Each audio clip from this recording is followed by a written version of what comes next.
दोस्तों, क्या आपने कभी एक ऐसे धर्म का नाम सुना है जो हजारों साल पुराना है, जिसका मूल सिद्धांत है अहिंसा परमो धर्म, जहां ईश्वर की नहीं आत्मा की आराधना होती है, जहां मोक्ष को माना जाता है अंतिम लक्ष्य। एक ऐसा धर्म जो अहिंसा को इतना मानता है कि इसके अनुयायी हवा में सांस लेते वक्त भी सावधानी बरतते हैं ताकि किसी सूक्ष्म जीव को नुकसान न पहुंचे। क्या आपको पता है कि यह धर्म इतना प्राचीन है कि इसकी जड़ें हिंदुस्तान की सभ्यता के शुरुआती दिनों तक जाती हैं? जी हाँ, आज हम बात कर रहे हैं जैन धर्म की, एक ऐसी आध्यात्मिक परंपरा जिसने न सिर्फ भारत को बल्कि पूरी दुनिया को शांति और करुणा का संदेश दिया। तो चलिए इस अनोखी यात्रा में शामिल हो जाइए, जहां हम जानेंगे जैन धर्म का इतिहास, इसके तीर्थंकर और कुछ ऐसे इंटरेस्टिंग फैक्ट्स जो शायद आपने पहले कभी सुने ना हो। अगर आपको इतिहास और आध्यात्मिकता पसंद है तो इस वीडियो में एंड तक बने रहिए और नए हैं तो चैनल को सब्सक्राइब कर लीजिए।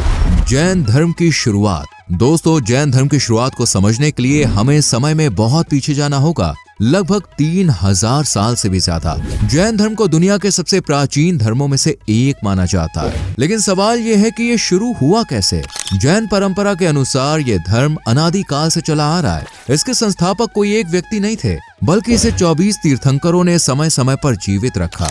इनमें से सबसे पहले तीर्थंकर थे ऋषभनाथ, जिन्हें आदि तीर्थंकर भी कहा जाता है। क्या आपको पता है कि ऋषभनाथ का जिक्र सिर्फ जैन ग्रंथों में ही नहीं बल्कि हिंदू धर्म के वेदों और पुराणों में भी मिलता है। उन्हें आदिनाथ के नाम से जाना जाता है। जैन मान्यताओं के अनुसार ऋषभनाथ ने उस समय लोगों को खेती, व्यापार और शिल्प सिखाया जब मानव सभ्यता अभी अपने शुरुआती दौर में थी। उनकी कहानी इतनी प्रेरणादायक है कि वो सिर्फ एक आध्यात्मिक गुरु ही नहीं बल्कि एक समाज सुधारक भी माने जाते हैं। लेकिन जैन धर्म का इतिहास सिर्फ ऋषभनाथ तक सीमित नहीं है। इसके बाद 23 और तीर्थंकर आए, जिनमें से आखिरी थे भगवान महावीर। तो चलिए अब बात करते हैं महावीर स्वामी की, जिन्होंने जैन धर्म को एक नई पहचान दी। दोस्तों, अगर हम जैन धर्म के सबसे प्रसिद्ध तीर्थंकर की बात करें तो वो है भगवान महावीर। उनका जन्म 599 ईसा पूर्व में बिहार के वैशाली में हुआ था। उनका असली नाम था वर्धमान और वो एक राजकुमार थे। लेकिन क्या आपको पता है कि 30 साल की उम्र में उन्होंने अपना राजसी जीवन, सुख सुविधाएं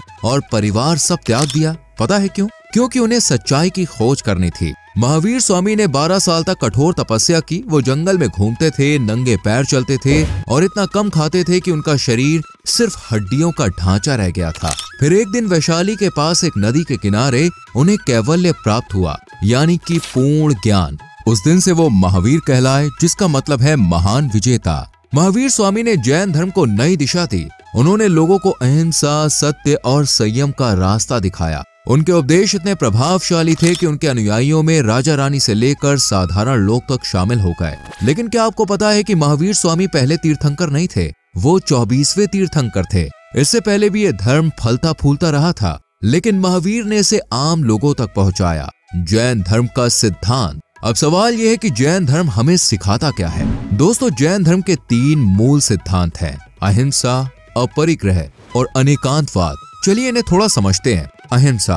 जैन धर्म में अहिंसा सिर्फ इंसानों के लिए नहीं बल्कि हर जीव के लिए है। जैन लोग इतने सावधान रहते हैं कि वो जमीन पर चलते वक्त भी ध्यान रखते हैं कि कहीं कोई कीड़ा ना मर जाए। कुछ जैन साधु तो अपने मुंह पर कपड़ा बांधते हैं ताकि सांस लेते वक्त कोई सूक्ष्म जीव ना मर जाए। अपरिग्रह, इसका मतलब है संग्रह ना करना। जैन धर्म कहता है कि हमें सिर्फ उतना ही रखना चाहिए जितना जरूरी है, ज्यादा लालच हमें दुखी करता है। अनेकांतवाद, ये जैन धर्म का सबसे अनोखा सिद्धांत है। इसका मतलब है कि सत्य को कई नजरियों से देखा जा सकता है। जैसे कोई कहे कि ग्लास आधा भरा है और कोई कहे कि ग्लास आधा खाली है, दोनों सही हो सकते हैं। इन सिद्धांतों की वजह से जैन धर्म सिर्फ एक धर्म नहीं बल्कि एक जीवन दर्शन बन गया। जैन धर्म का इतिहास और फैलाव। दोस्तों, महावीर स्वामी के बाद जैन धर्म तेजी से फैला। प्राचीन भारत में कई राजाओं ने इसे अपनाया। मौर्य वंश के सम्राट चंद्रगुप्त मौर्य ने अपने जीवन के अंतिम दिनों में जैन धर्म को स्वीकार किया और एक जैन साधु बन गए। क्या आपको पता है कि वो कर्नाटक के श्रवण बेलगोला में तपस्या करते हुए देह त्याग गए थे? जैन धर्म का प्रभाव उत्तर भारत से लेकर दक्षिण भारत तक फैला। गुजरात, राजस्थान, कर्नाटक और महाराष्ट्र जैसे राज्यों में जैन मंदिर और मूर्तियां आज भी इसकी भव्यता की गवाही देती हैं। लेकिन समय के साथ बौद्ध धर्म और हिंदू धर्म के प्रभाव की वजह से जैन धर्म का प्रचार प्रसार कुछ कम हुआ। फिर भी इसके अनुयायियों ने अपनी परंपराओं को जिंदा रखा। मध्यकाल में जैन व्यापारियों ने इसे और मजबूत किया। वो इतने ईमानदार थे कि लोग उनकी बात पर भरोसा करते थे। आज भी जैन समुदाय व्यापार और शिक्षा में अपनी अलग पहचान रखता है। तो दोस्तों, ये थी जैन धर्म की कहानी। एक ऐसा धर्म जो अहिंसा, शांति और सादगी का प्रतीक है। इसकी शिक्षाएं आज भी हमें बहुत कुछ सिखा सकती हैं। आपको इस वीडियो में सबसे खास क्या लगा हमें कमेंट में जरूर बताएं। अगर आपको ये वीडियो पसंद आई हो तो लाइक करें, शेयर करें और चैनल को सब्सक्राइब करके बेल आइकॉन प्रेस करें। नमस्ते और जय जिनेंद्र।